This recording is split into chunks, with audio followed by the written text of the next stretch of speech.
I'm ready to clear this air of energy that we've held and bring it in, and then bring that energy, bring that awareness, you said, into the meditative state and clear that. Correct? Yeah. Well, in this case is when you and the loved one is ready. It can be that the loved one passed away 10 years ago, and you just become aware of the Akashic records. You start doing the work, and you know that there is some kind of trouble with that loved one, and you want to bring it into your field. But if the vibration is not aligned, the masters are not going to bring John out of the whatever he is, the astral plane or whatever, to have a dialogue with you. So when the vibration is just right, it's like connecting two live wires. Boom, there it is. It's right in front of you. And the way that we receive information from the Akashic records is using our senses.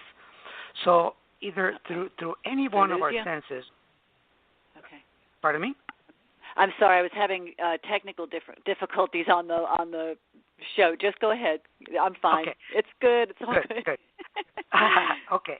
So, we use our senses when we translate the information that we receive from the masters.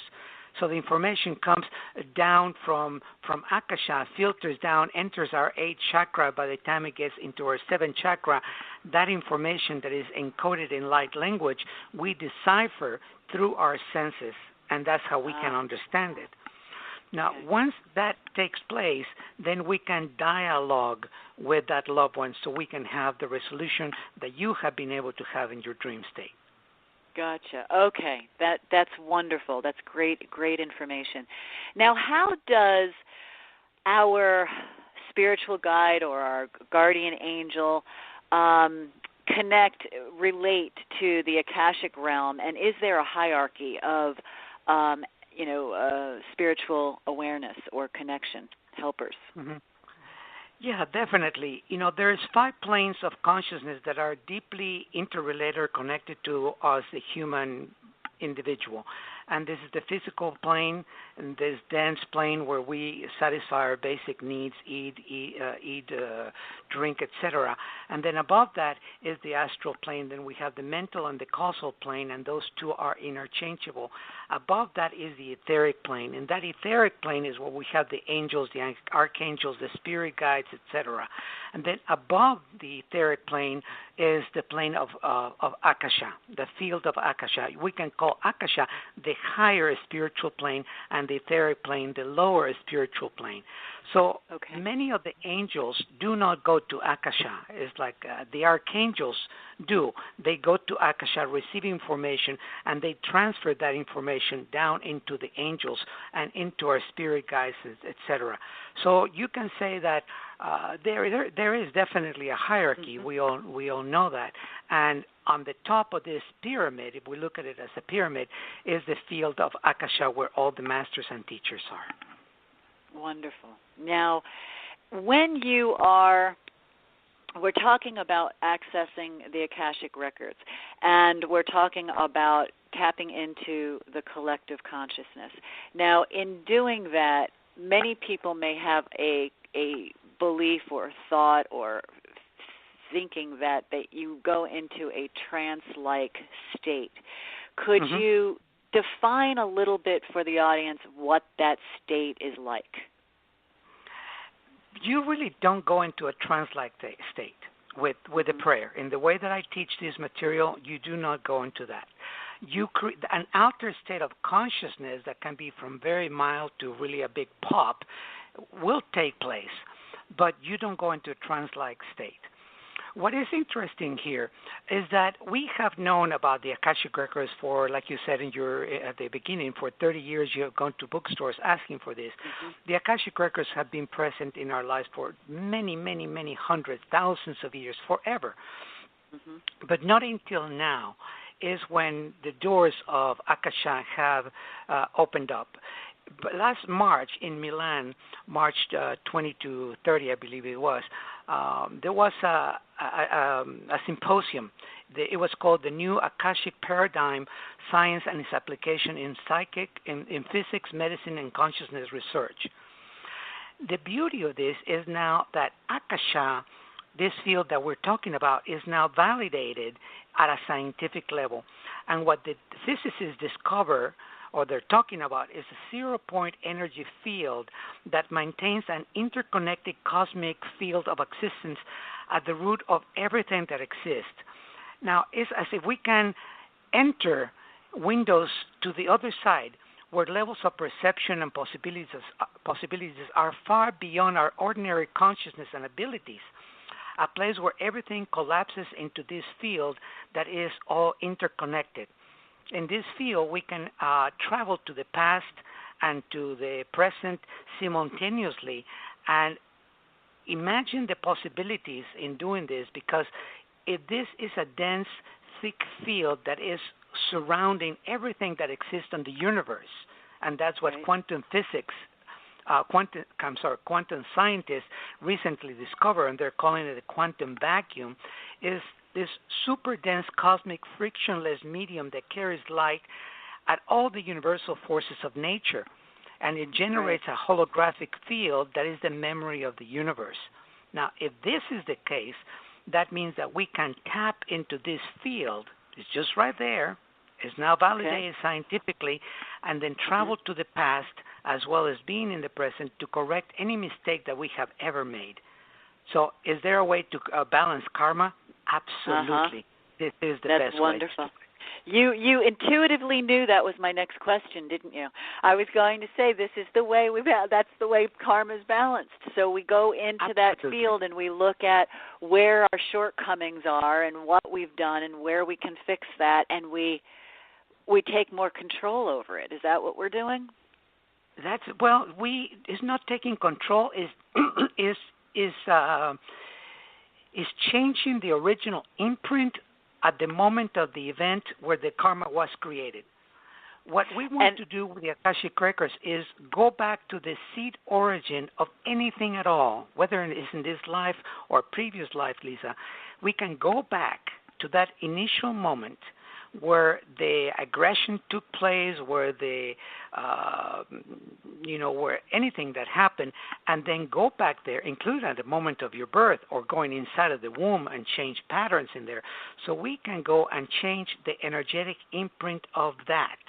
So if it's hate that was the original imprint, we can go back, remove the hate, and now put a new imprint of whatever you want. Love, okay, just put it in there with consciousness. And that is why it's so important to do this work, the Akashic Record work, in a conscious state, at a conscious level, so we don't create in this mediumship type of not being connected to the body energy. Right. The fragmenting is definitely something that we get a whole lot of other fragmented pieces that come with that, don't we? So there's that groundedness that comes with knowing the truth and tapping right into source. That is correct. And you've got an incredible gift in teaching your students and all around the world. You're traveling to many different countries and sites and offering incredible workshops and seminars. Tell our audience where they can find you, whether it's a workshop or a website, or where you'd like to lead them so they can get more information to tap into you, Ernesto. Thank you, Lisa. They can go to my website. My website is journeytotheheart.com. Wonderful. Very simple. I think everyone will remember that. JourneyToTheHeart.com. This is a wonderful JourneyToTheHeart.com with Ernesto Ortiz, the Akashic Records, sacred exploration of your soul's journey within the wisdom of the collective consciousness. This has been a wonderful exploration. Of course, there's so much more we could talk about. This has been great talking to you, Ernesto, and thank you so much for being my first guest today on the show. I'm looking so forward to getting more into knowing you and your work and sending some of my own clients to you, because I'm very glad to know you're holding the light and the energy in the South Florida area, because it's an important area to hold some positive energy for our state. Thank you for doing that. It is indeed. It is indeed. Yes, thank you so much. Lisa, it's been a pleasure. Thank you so much. You're welcome. Pardon me? Thank you so much. And everybody, JourneyToTheHeart.com. Ernesto Ortez, the Akashic Records, I urge all of you to tap into your collectiveness, your collective consciousness, and really tap into yourself and evolve.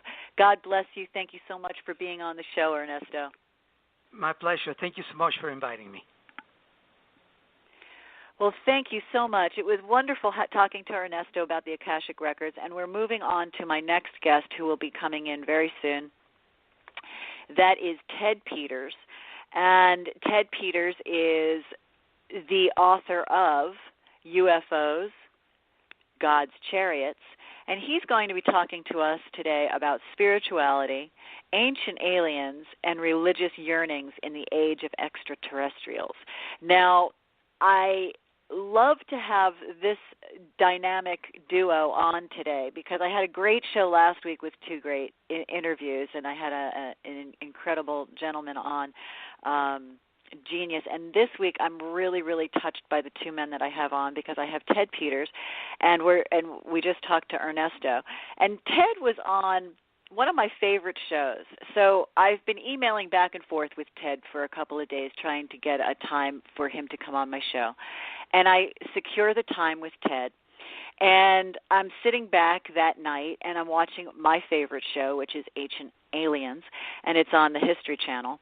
And lo and behold, I'm just kind of enjoying Ancient Aliens, and I see Ted Peters comes on, Ancient Aliens, the History Channel.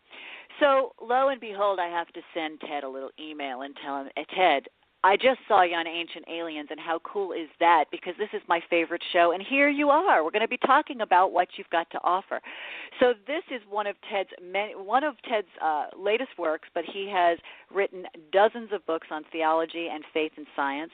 He has a blog that's called TedsTimelyTake.com. I'm going to spell it out for you so you can tap into his blog. It's an incredible blog and keeps you really tuned into the UFO research he's up to speed on. It's Ted's Timely Take, TEDSTIMELYTAKE.com, Ted's Timely Take. And Ted Peters has been a researcher of UFOs for over 4 decades. He's also a professor of theology in Berkeley, California. And like I said, he's authored more than 24 books on theology and faith and science. So without further ado, let me introduce our next guest, Ted Peters, author of UFOs, God's Chariots. Welcome, Ted, to Unlimited Realities. Thank you so much for coming on my show today. I like unlimited realities. That's better than limited realities. So, Lisa, it's a pleasure, and thanks for inviting me. Oh, thanks so much for coming, Ted. This is going to be a great show. I had Ernesto on first, and now I have you, and he was talking about the Akashic Records and the collective consciousness, and now we're going to talk about UFOs. And what I find so incredibly wonderful about you is that you are a professor of theology and you're also a researcher of over 4 decades for UFOs, which makes you an incredibly interesting dichotomy. I find that just so really wonderful. It's interesting that you point out the dichotomy because it is, in fact, the case that most of my colleagues who are also professors try to stay as far away from UFOs as they possibly can. So when I have that experience, at a cocktail party, they'll say, oh, this is Dr. Peters. He's interested in UFOs. And somebody will say, oh, I see somebody on the other side of the room. I think I need to go talk. We share that in common, Ted. We share that in common. Now,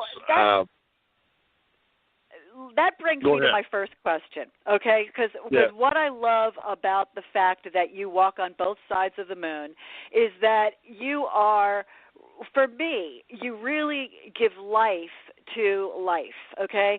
So what I find is that as we have evolved in our thinking over the decades and we have, more and more people coming out of the closet and saying, yeah, I believe in UFOs and, yeah, they could exist, do you find that many of the religions are becoming more open-minded to ETI, actually looking at it maybe more as an extension of God rather than God versus aliens, since the Vatican kind of like said a few years ago, we believe there could be intelligent life out there. Do you think there's been a little crack in the armor as